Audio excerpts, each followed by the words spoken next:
Every, everything we do in life is based on the agreements we have made, agreements with ourselves, with other people, but the most important agreements are the ones we make with ourselves. In these agreements, we tell ourselves who we are, how to behave, what is possible, what is impossible. We say, this is what I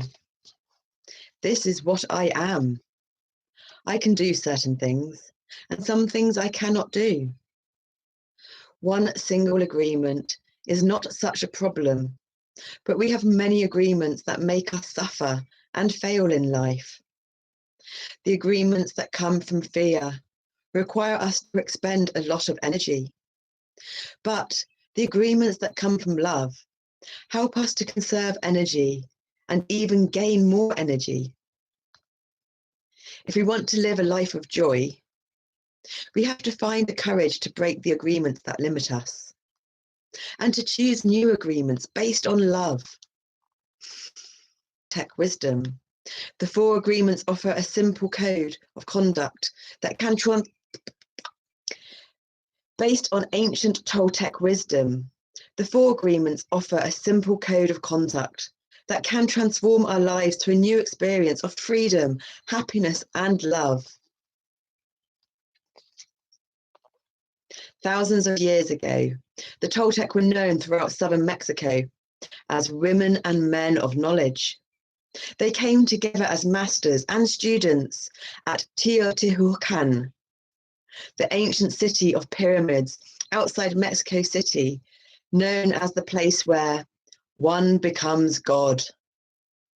Toltec knowledge arises from the same essential unity of truth as all the sacred esoteric traditions found around the world. Though it is not a religion, it honors all the spiritual masters who have taught on earth.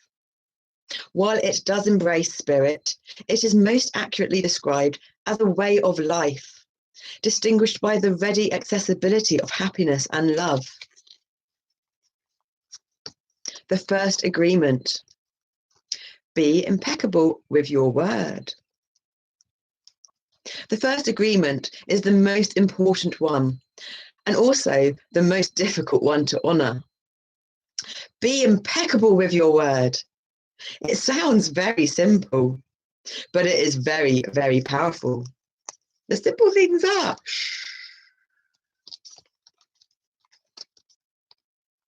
why your word? Your word is the power that you have to create. Your word is the gift that comes directly from God. Through the word, you manifest your intent, regardless of what language you speak. What you dream, what you feel, and what you really are will all be manifested through the word. The word is a force.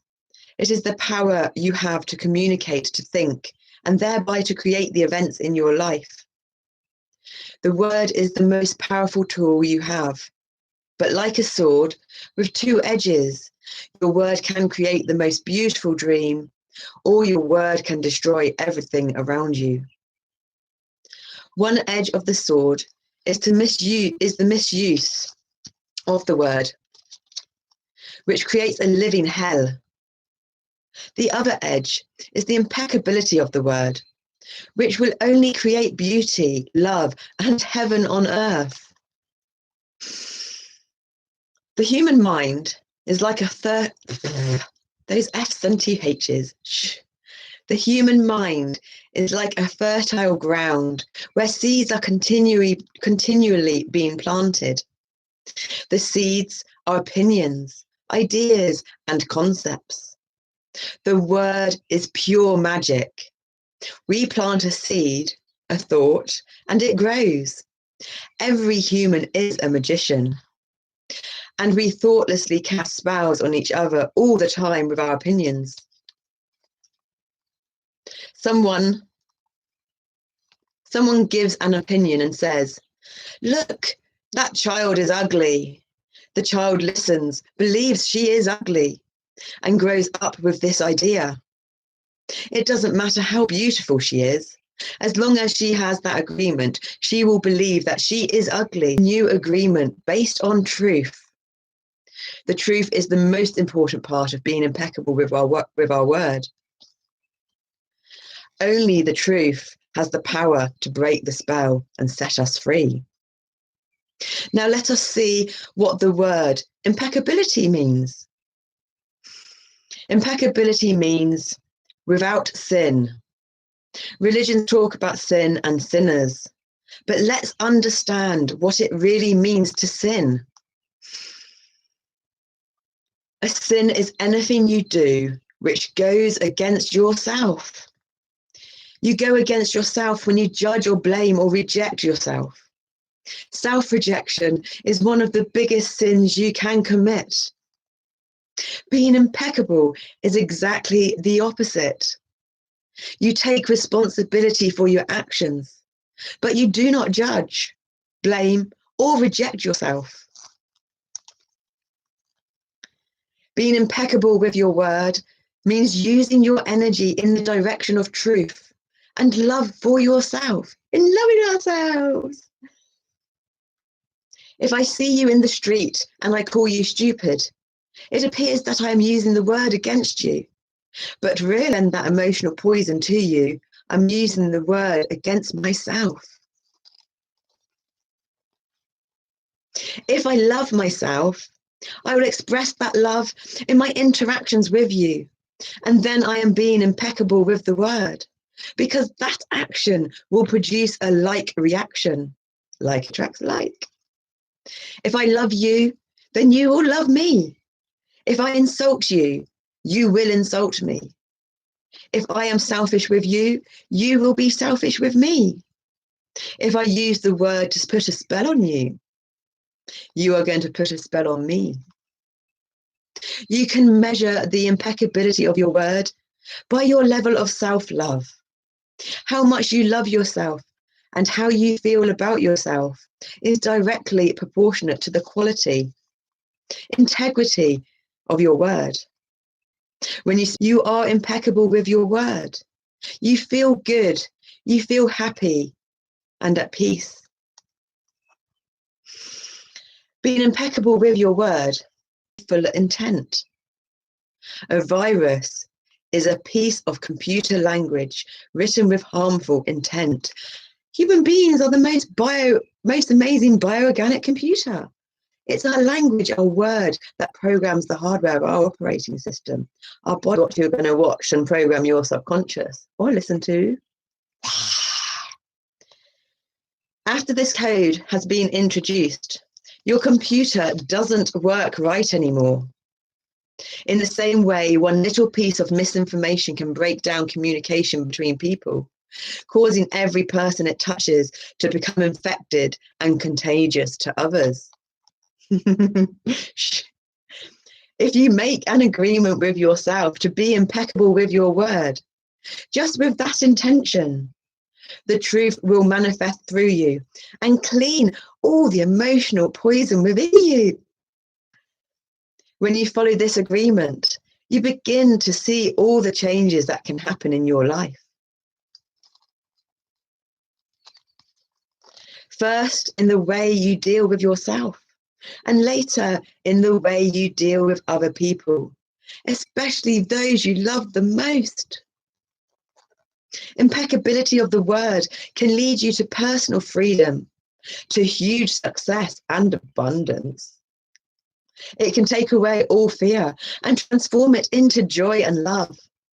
You can attain the kingdom of heaven from this one agreement. Be impeccable with your word. We got it thinking it was the big book, and it wasn't, it was the little one, but actually it's a lot shorter and we'll get through it really quickly. Yay! The second agreement. Don't take anything personally. Boy, is this a hard one. Personal importance, or taking things personally, is the maximum expression of everything is about me. Ooh. During the period of our education or our domestication, We learn to take everything personally. We think we are responsible for everything. Me, always me. Nothing other people do is because of you. It is because of themselves. All people live in their own dream, in their own mind. They are in a completely different world from the one you live in.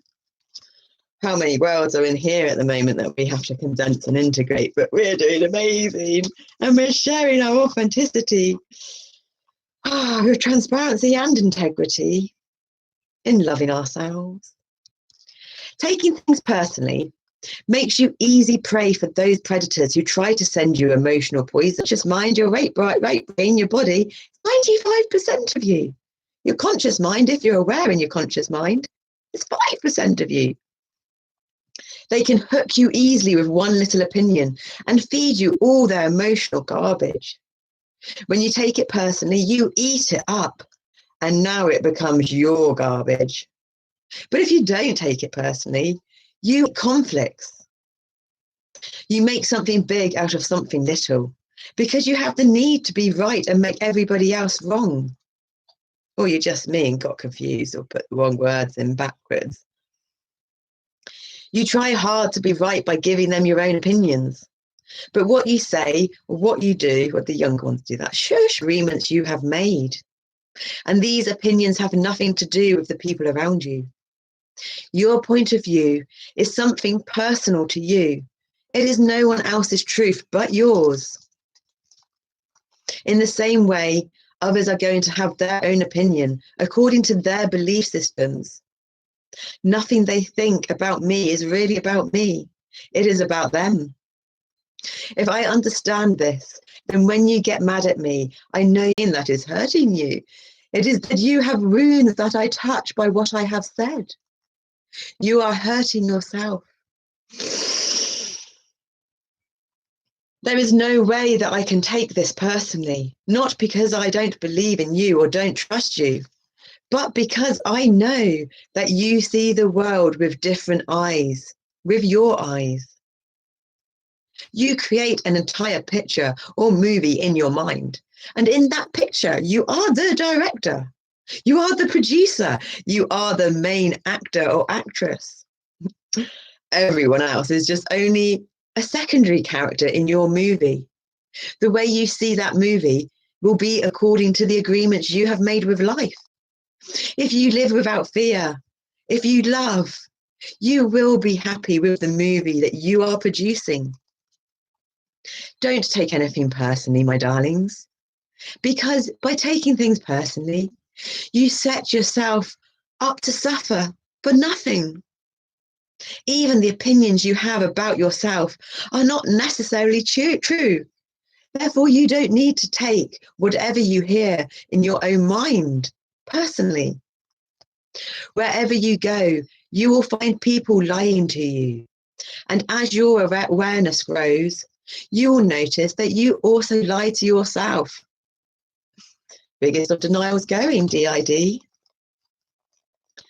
But we're overcoming it and we're sharing that so that you can overcome your denial.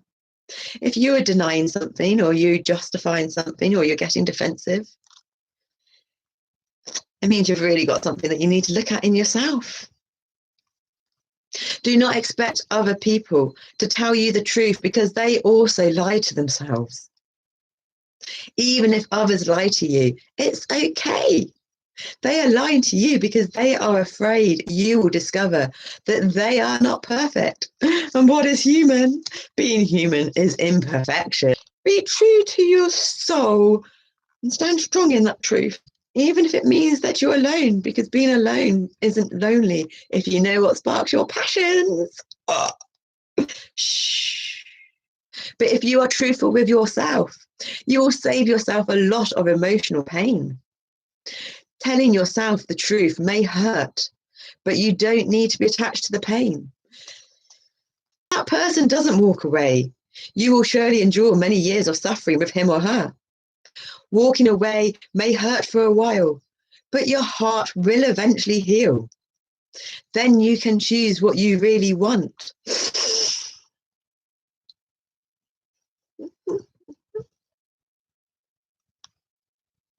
Write this aggressively. You won't need to place your trust in what others do or say. You will only need to trust yourself to make responsible choices. And boy, does that feel good once you get over the hurt you cause others. But they will see you're doing it out of love. You are never responsible for the actions of others. You are only responsible for you.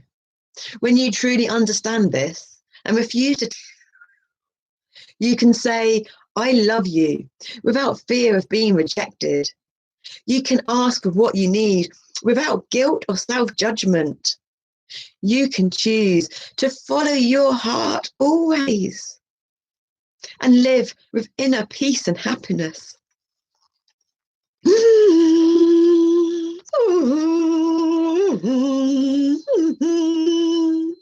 third agreement. Don't make assumptions. Question everything. We have a tendency to make assumptions about things, about everything. The problem with making assumptions is that we believe they are the truth. We make assumptions about what we're thinking. We take it personally, and then we blame them and react by sending emotional poison with our word. We only see what we want to see and hear what we want to hear. We don't perceive things the way they are. We literally dream things up in our imagination because we are afraid to ask for clarification. We make assumptions that we believe are right, and then we defend our assumptions and try to make others wrong. Excuse-moi. It's a muddy tummy nakata. You know it's up. Making assumptions in our relationships is really asking for problems. Often we make the assumption that our partners know what we think and that we don't have to tell them what we want. We assume they are going to do what we want because they know us so well. And if they don't do what we assume they should do, we feel hurt and say, oh. Another example. You decide to get married and you make the assumption that your partner sees marriage the same way that you do. And then you live together and you find out this is not true. And this creates a lot of conflict. But you still don't try to clarify your feelings about marriage. The husband comes home from work and his wife is mad and he doesn't know why. Shut up. Don't go. Those inner secrets that you laugh at, please. Maybe it's because his wife has made an assumption without telling him what she wants. She makes an assumption that he knows her so well that he knows what she wants, as if he can read her mind. She gets upset because he fails to meet her expectations. Making assumptions in relationships leads to a lot of difficulties, a lot of misunderstandings with people we love. The way to keep yourself from making assumptions is to ask questions. We've got a lot of them coming for you guys too. Don't you worry. We found them all ever so hard. So everything that we've found ever so hard that we've spent our life doing, we're going to share with you to make it easier. Because our first 2 courses of Shinto Self Empowerment and Loving Ourselves are free. Have the courage to ask the questions until you are as clear as you can be.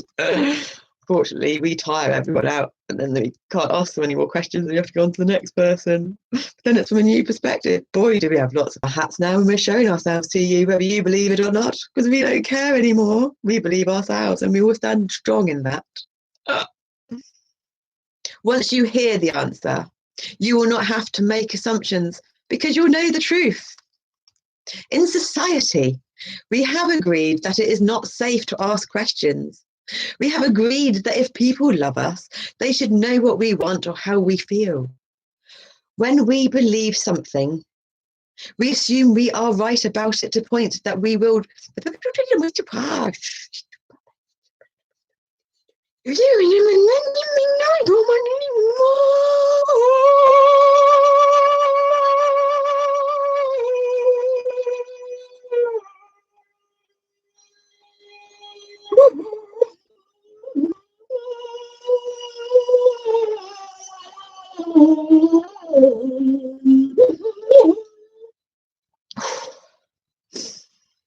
In society, we have agreed that it is not safe to ask questions.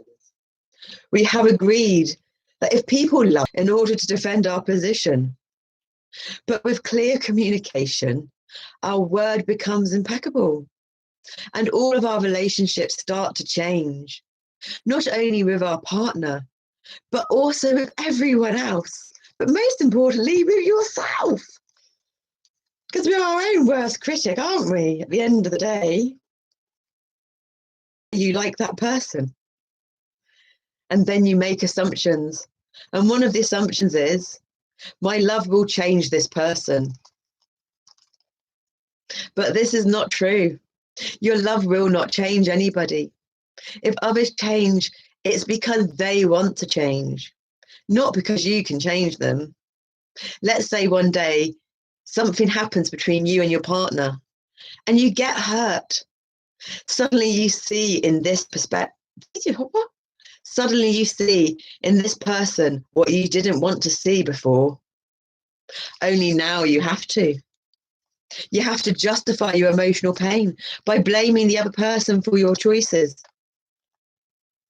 Real love is accepting people the way they are without trying to change them. If we try to change them, this means we don't really like them. If you decide to live with someone, it is always better to make that agreement with someone who is exactly the way you want him or her to be. Or you write a partner contract with each other and name at least 10 of the things that you don't like with them, about you and them together. So that's 30 things. Boy, that got big, didn't it, quick? And then you have that to refer back to when you're having an argument, and you can never split up over one of those things then. Real love is accept with someone who is exactly the way you want him or her to be. That's not really shush. It is much easier to find someone whom you don't have to change. Tantra yoga already, without realising, boy, we love the subconscious mind, of which we're really conscious in. We just got to get more conscious and integrated in our conscious mind. The big way we judge and abuse the way we abuse. And this is why we have a fear of being ourselves around others. Because we think everyone else will judge us, victimize us, abuse us, and blame us as we do ourselves. Becoming aware of these habits and understanding the importance of this agreement is the first step. But information or an idea is merely the seed in your mind. What will really make the difference is action. Taking action over and over again will strengthen your will, nurture the seed, and establish a solid foundation for the new habit to grow. After many repetitions, these new you'll suddenly get so much more time and the busyness will fall away and it'll all become easy. Don't make assumptions. By making this one agreement a habit, our lives are transformed completely. What we need comes to us easily because spirit moves freely through us. Magic happens in our lives. And this is the mastery of love. Got that book coming too. The mastery of gratitude, age of trauma, growing up. Fourth agreement. Always do your best. There is just one more agreement, but it's the one that allows the other three to become deeply ingrained habits. The fourth agreement is about the action of the first three. Always do your best. Under any circumstances, always do your best. No more and no less. But keep in mind that your best is not going to be the same from one moment to the next. When you wake up refreshed and energized in the morning or the middle of the night or 2 a.m., 2:27 to be precise, got a great recording on SoundCloud, which we're posting up, which explains a lot more detail about the coronavirus, how it's the solidification of the mucus in the tubes, because we're basically a tubular body, and us sharing techniques on inward sounding, outward sounding, circular breathing for your nose and mouth, integrating them both, changing the pattern of the breath, and some more information. It'll be the first unedited that we put up, but because it takes us time to listen back to and then do notes and stuff, but it's all coming together and it's all making sense. And we've got a beautiful gift that's big to share, and we're stepping into it slowly so we don't short circuit our conscious mind, because we're not going back in the cycle again or down any other rabbit holes. We're keeping our balance and strengthening it. Under any circumstances, always do your best, no more and no less. But keep in mind that your best is not going to be the same from one moment to the next. When you wake up refreshed and energized in the morning, your best will be better than when you are tired at night. Your best will be different when you are healthy as opposed to sick or sober, as opposed to drunk. Hence why, like 11 minutes in the morning, 11 minutes in your lunch break before you eat, because then that'll kick in your rest and digest nerve, vagus nerve, the left one, which means you assimilate and digest your food better. And then you'll go back and produce maximum output, minimum effort for the rest of your day. And then before bed, and it helps the pruning of the neurons that you the information you don't need. And then shush, please, shush. Regardless of the quality of your efforts, keep doing your best. If you try to do more than your best, you spend more energy than is needed. And in the end, your best will not be enough. When you overdo, you go against yourself, and it takes longer to accomplish your goal. But if you do less than your best, you subject yourself to frustrations, self-judgment, guilt, and regrets. But if you're going to have regrets in life, regret what you've done, not what you've not done. Shh. Don't shush, do you? But you're doing better. Sorry, you do shush. You're doing a lot better at shushing compared to how you were. Thank you. Well done, you. Pat back. Famous tap. If you have done your best and your inner judge tries to judge you according to your book of laws, you've got the answer. I did my best. There are no regrets. That is why you always do your best. There was a man who wanted to transcend his suffering, so he went to a Buddhist temple to find a master to help him. He went to the master and asked, "Master, if I meditate 4 hours a day, how long will it take for me to transcend?" The master looked at him and said, "If you meditate 4 hours a day, dear one, perhaps, you will transcend in 10 years. Thinking he could do better than the man had said, "Oh, master, what if I meditate 8 hours a day? How long will it take me to transcend?"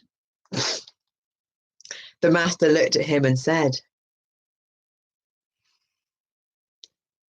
"If you meditate 8 hours a day, dear one, perhaps, you will transcend in 20 years. You're not here to sacrifice your joy or your life. You are here to live, to be happy, and to love. If you can do your best in 2 hours of meditation, but spend 8 hours instead, you will only grow tired and miss the point. You won't enjoy your life." Julie Fox. Do your best, and perhaps you will learn that no matter how long you meditate, you can live maximum output, minimum effort. But you do have to still have clock time, a bit of past and future stuff, to function in society to the best of everyone's abilities, or something like that. Expressing what you are is taking action. You can have many great ideas in your head. Yay, our coffee's on the heater, it's keeping it warmish. Most people go, and the money that they will get from the work they are doing, they can hardly wait for Friday or Saturday. They work hard all week long, Not because they like to, but because they have to pay the rent and support their family. But once you find your passion and make your passion your work and have a spiritual career, if you take action just for the sake of doing it, without expecting a reward, you will find that you enjoy every action you do. Rewards will come, but you are not attached to the reward. You can each way to say, I love you, God, is to live your life doing your best. The best way to say, thank you, God, is by letting go of the past and living in the present moment. Whatever life takes away from you, let it go. When you surrender and let go of the past, you allow yourself to be fully alive in the moment. Letting go of the past means you can enjoy the dream that is happening right now, right to be happy. You were born with the right to love, to enjoy and to share your love. You are alive. So take your life and enjoy it. No when you want to say no. And yes when you want to say yes. You have the right to be you.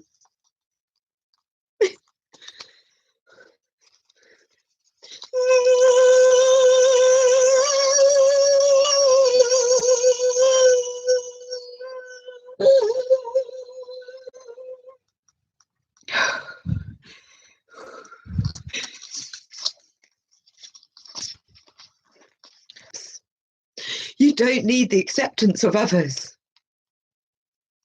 You express your own divinity by being alive and by loving yourself and others. The first 3 agreements will only work if you do your best, rooted in your mind. But you can do your best. Don't expect that you will never take anything personally or make another assumption yourself. But you have to be aware and learn from your mistakes. Learning from your mistakes means that you practice, look honestly at the results and keep practicing. Everything you have ever learned, you learn through repetition. If you do your best always, over and over and over and over and over again, you will become a master of transformation. Practice makes the man.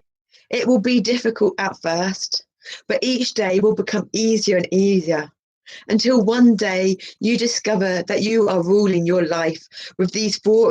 It's the 22nd of the 3rd, 2020, which is 22, 3, 20, 22. It is 22 is double days of patience, which makes up intuition, inner knowing, more and awareness. And we give gratitude to the birds and gratitude. Yeah, shush, please. Do not be concerned about. Do your best to keep these agreements, and soon it will be easy for you. Today is the beginning of a new way of living.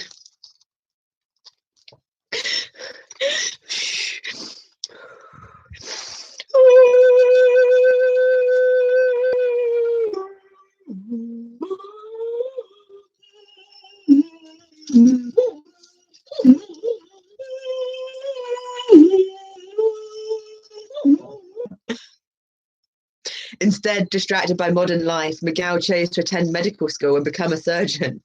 A near-death experience changed his life. Late one night, he awoke suddenly, having fallen asleep at the wheel of his car. At the moment, the car crashed into a wall of concrete body as he watched himself pull his 2 friends to safety. I know, the humanitarian aid worker. This is us down to T, I know. Shh. Stunned by this experience, he began to devote himself to the mastery of the ancient ancestral wisdom, studying earnestly with his mother and completing an apprenticeship with a powerful shaman in the Mexican desert. For more than a decade, Don Miguel Reyes has worked to impart his wisdom to his students through lectures, workshops, and journeys to sacred sites around the world. And I will share now a bit of what you may call crazy. My internal model is deaf, blind, and dumb, which means the other senses get accentuated. And the gift of the combination of these so-called societal labels that you put on people which I didn't have for ages, but then I needed to understand. I've seen the gift of the other side. And the meditation and the programming and everything that all my altars have been doing, which are my subconscious mind. And my conscious mind knew that we had to surrender again to something big that would hurt, but was willing to do it so that we didn't kill ourselves, which would be so much easier for us, because we didn't want to hurt anyone else again, because we saw and felt the pain when we were 18. And so we awoke with our eyes wide open. It had been heard to hopefully make this go viral. That's what the younger ones desperately want, because apparently when stuff goes viral, that's when it gets seen. And we were stuck in limbo land of consciousness, collective consciousness. And I don't have it in the physical world, but I have it in the energetic world. I have my Auntie Ursula on the Catholic side, and we are breaking the Catholic church man sexual abuse stuff. And then on my mummy's side, the Native American Indians, the grounding the earth, Mother Gaia, who is asking you to change, to start the GHANDI quantum ripple effect. Be the change you want, just by accessing my core, accessing my heart, bringing the subconscious psyche into conscious psyche awareness so that all four parts have integration. And I am being the guinea pig and doing what makes me feel most uncomfortable, because I know it's for the highest good of everyone concerned. And understand, as we become clearer in our communication and continue the growth of self-awareness in ourselves, which we are choosing to do on our own now, because we can't do the rest with others around us. But we are keeping some healthy human interaction, one person every few weeks, or on the spectrum of 2 to 3 weeks, but no sooner than 2 and no longer than 4. So if she's not heard from us after 3 weeks, for her to make contact so that we get human contact in the 4 weeks. So do not worry about us. If you're worrying, it is your worry. We sincerely hope that you choose to embark on this journey of internal self-awareness in whatever way suits you, and that our paths cross again sometime. Namaste. 2 Jiao, 2 parts gratitude, 1 part love. Shinto Self Empowerment. Oh.